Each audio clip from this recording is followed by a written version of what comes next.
Hey all, Ron here from Military Images Magazine with a new episode of Life on the Civil War Research Trail.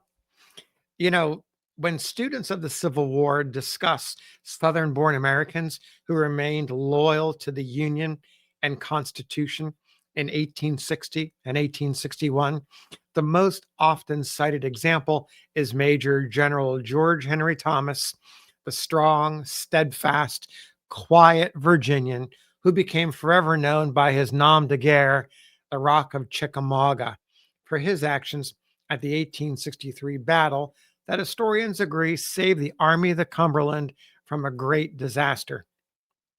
I want to share the story of another Virginian, far less well known, who, like General Thomas, chose to remain in the Union and join the Army.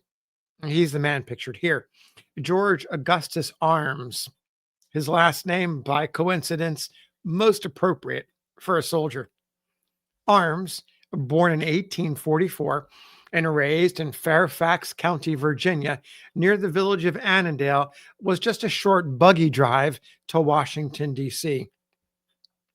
Armes grew up at Hope Castle, a sprawling estate, knowing only a divided country where partisan politics had permeated every facet of society.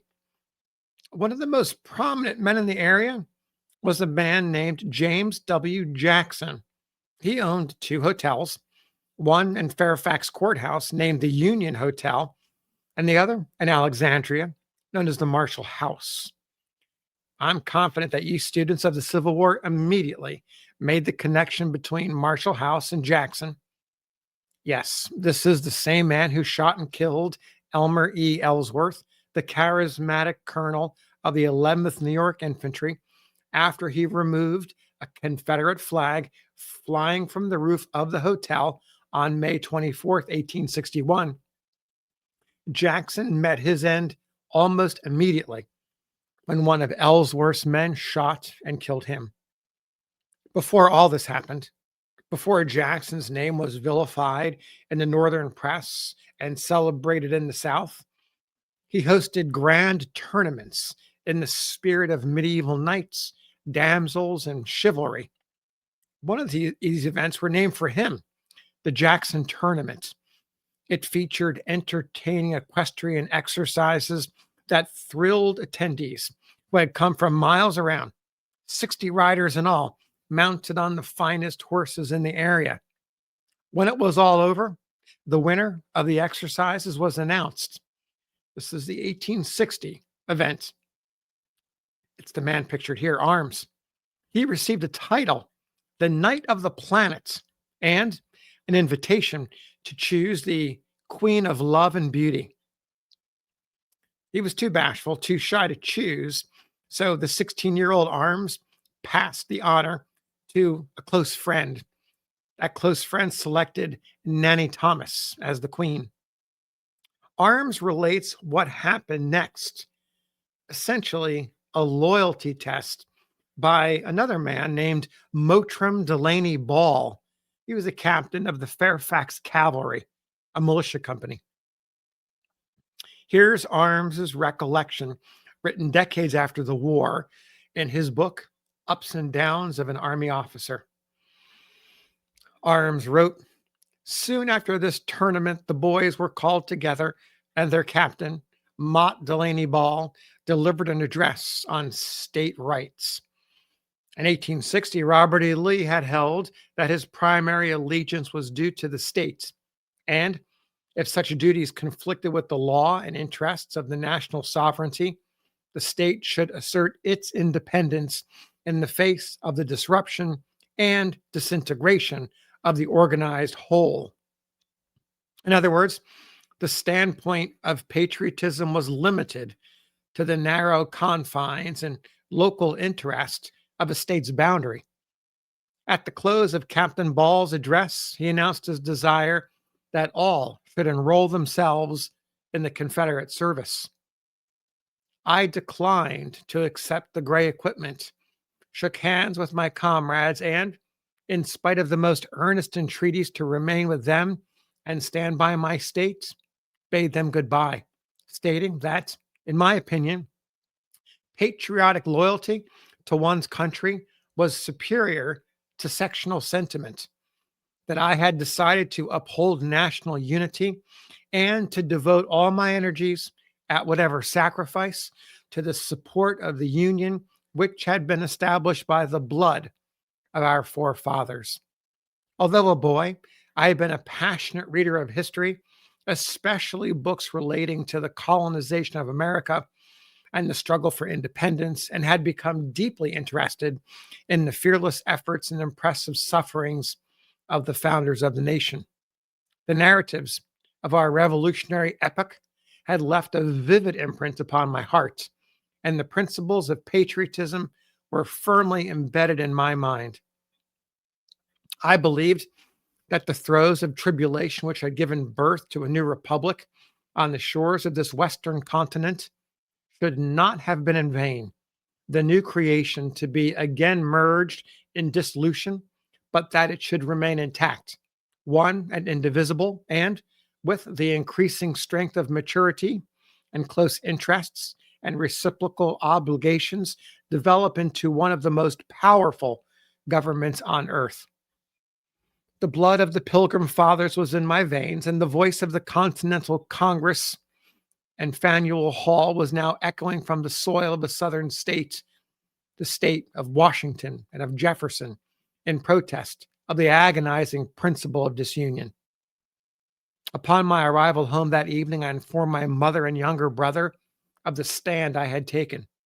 My brother flew into a rage, denounced me as a traitor to the state, and said he, for one, would do his part in repelling any attempted invasion of the state. Our father was in New York at this time, also my other brother, who was attending school in that city. Mother tried to reason with me, but without avail. She then said that it would be impossible for me to remain at home and that I would have to make my own way in the future. I at once resolved to leave Hope Castle with all its pleasures and luxuries, to give up my family and all its beloved surroundings for the sake of patriotism, which imbued my entire nature. Making a few meager preparations, I started for Washington City, arriving there with merely a change of clothing and $4 in my pocket. As all my friends in the city were sympathizers with the South, I determined not to make my presence known to any of them. So I repaired to a hotel where I very soon found, to my sorrow, my $4 reduced to the small sum of 20 cents. After much consideration, I finally decided to invest my remaining 20 cents in newspapers. In all exciting times, the newsboy's cry strikes the chord of every heart. And with the palpitating fear and hope of him who seeks the weird fortune teller, the anxious and waiting multitudes cross the hands of the gypsy news vendor with the silver bit as he receives the Sibyllian leaves from the unkempt fingers. Repairing to the office of the Evening Star, then as now a standard journal, I invested to the extent of my small funds, and the first day of this mercantile venture, I found that I had made a profit of 60 cents. But I readily saw the unsuitableness of this vagrant business for one who had been reared amid the surroundings of a luxurious Virginia home, and contact with the rough and uncouth Arabs of the streets was repugnant to my proud spirits. I therefore endeavored to devise other means of support. So that's where we end Armes's recollection.